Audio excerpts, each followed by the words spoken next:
আছো তোমরা সকলে? আশা করি সকলে তোমরা ভীষণ ভালো আছো।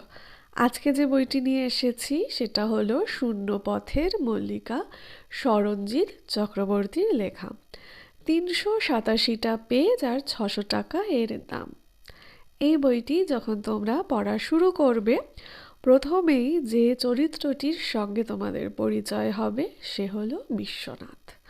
1995 সাল, সময়টা সেই সময় 1995 সাল। এই সময়ের মধ্যে সেই মুহূর্তে ঘোরাঘুরি করবে। বিশ্বনাথ হলো এমন এক চরিত্র, যে চরিত্র আস্তে আস্তে বিরল হয়ে উঠবে আমাদের এই সমাজ জীবনে। মিউজিয়ামেও কিন্তু দেখা পাবে না। বিশ্বনাথের হাত ধরে আমরা এগোবো।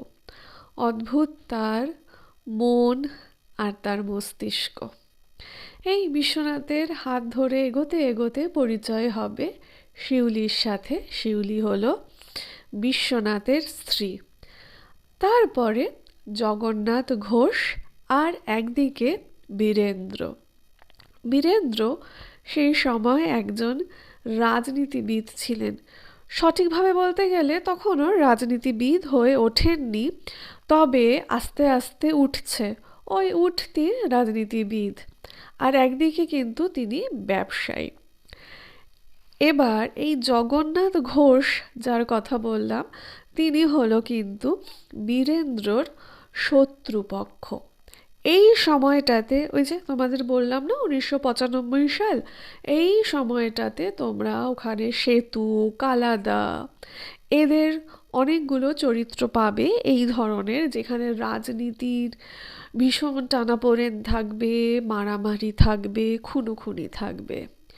আর তার মধ্যে আরেকটি চরিত্রর দেখা পাবে, সে হলো হাওয়া দাদু। এই হাওয়া দাদুর নামটা জানো তো সার্থক। হাওয়া দাদু পেশায় ডাক্তার, কিন্তু এই হাওয়া দাদু এমন এক মন নিয়ে বাঁচেন যে মনটা আস্তে আস্তে বিরল হয়ে উঠছে আমাদের এই সমাজ ব্যবস্থাতে। এই হাওয়া দাদু একদম সেই, কি বলবো তোমার, ভীষণ গরমে যখন তুমি গঙ্গার ধারে যাও যে হাওয়াটা দেয়, শরীর এবং মনে যে শান্তি আসে, ঠিক সেই শান্তি এই হাওয়া দাদু। এইভাবে এগোতে এগোতে আমরা 2020 সালে চলে আসব। করোনার আগে, করোনা তখন বলছে আমি আসছি, সেই মুহূর্তটা। এখানে কবি বলে একটি ছেলে চলে এলো কলকাতায় একটি আয়নাকে সঙ্গী করে। ছোট্ট একটি আয়না নিয়ে বীরেন্দ্রর সামনে গিয়ে হাজির হলো। খুব সহজে কিন্তু বীরেন্দ্রর কাছাকাছি যেতে পারেনি। তিনি এর মধ্যেই একজন রাজনীতিবিদ হয়ে উঠেছেন, আর এদিকে বিশাল বড় ব্যবসায়ী। এবার এই আয়নার কিন্তু একটি ছোটোখাটো স্টোরি আছে, পড়লেই কিন্তু আমরা বুঝতে পারবো। তার জন্য আমি আগের থেকে বলবো না।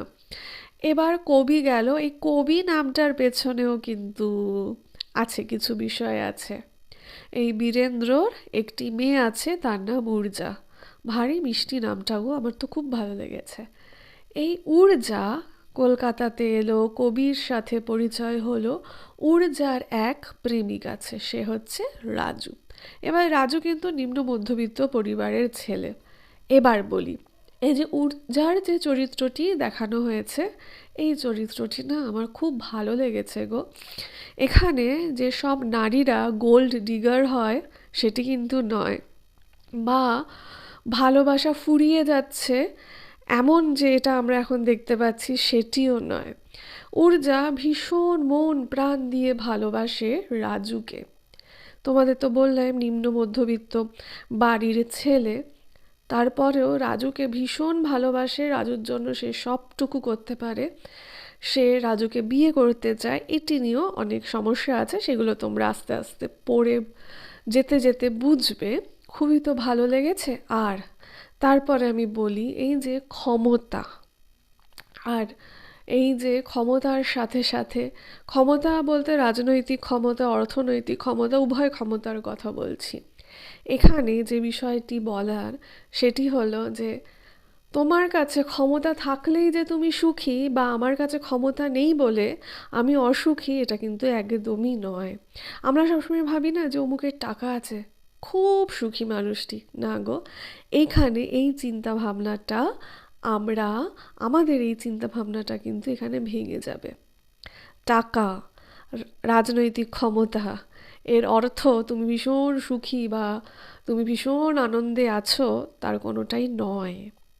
আর এদিকে নোংরামি, নোংরামি কিন্তু সমাজের এক শ্রেণীর মানুষের একচেটিয়া কারবার নয়।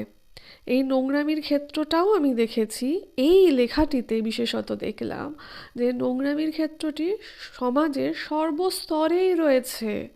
আর এই সুখের ক্ষেত্রটিও, যে এটা একচেটিয়া কারবার, একচেটিয়া এটা ভোগের জিনিস, একদমই নয়। সুখ, ভালোবাসা, আনন্দ সকল স্তরের মানুষের জন্য। আর এদিকে বলি, কবি তার ঊর্জাকে ভালো লাগে, আর কবিকে ভালো লাগে যিনি হচ্ছে এই বীরেন্দ্রর যে বাড়ি, এই পুরোটা ম্যানেজ যিনি করেন, তার সন্তান। এবার আস্তে আস্তে শেষের পর্যায়ে আসি। এখানেও কিন্তু আমরা খুনোখুনি দেখব। এখান থেকে গল্পের মোড় নেবে। মানুষ ক্ষমতা এবং অর্থনৈতিক ক্ষমতা, রাজনৈতিক ক্ষমতা উভয়ের জন্য মানুষ যে কি অমানুষে পরিণত হতে পারে তার পরিচয় পাব। আর এখানে যে পুরোপুরি আলাদা প্রান্তে তোমাকে নিয়ে যাবে সেই চরিত্রটি হচ্ছে ঝিরি। ঝিরি কিন্তু একজন ইনফ্লুয়েন্সার। হ্যাঁ, সোশ্যাল মিডিয়া ইনফ্লুয়েন্সার না, ভুল ভেবো না, অন্য রকমের এক ইনফ্লুয়েন্সার। তোমরা পড়লেই সেটা বুঝতে পারবে। এই তো, এই লেখা গো, লেখাটা পড়ে আমার ভীষণ ভালো লেগেছে, মন প্রাণ ভরে ওঠে। স্মরণজিৎ বাবু নানাভাবে সুন্দর রকমের শিক্ষা দিয়ে যান। পড়তে পড়তে মুগ্ধ হই, মুগ্ধ হতে হতে হারিয়ে যাই, আর হারিয়ে যেতে যেতে তোমাদের সামনে চলে আসি। কেমন লাগলো তোমাদের এই ভিডিওটা অবশ্যই জানিও। সকলে খুব ভালো থেকো। এখন আসি।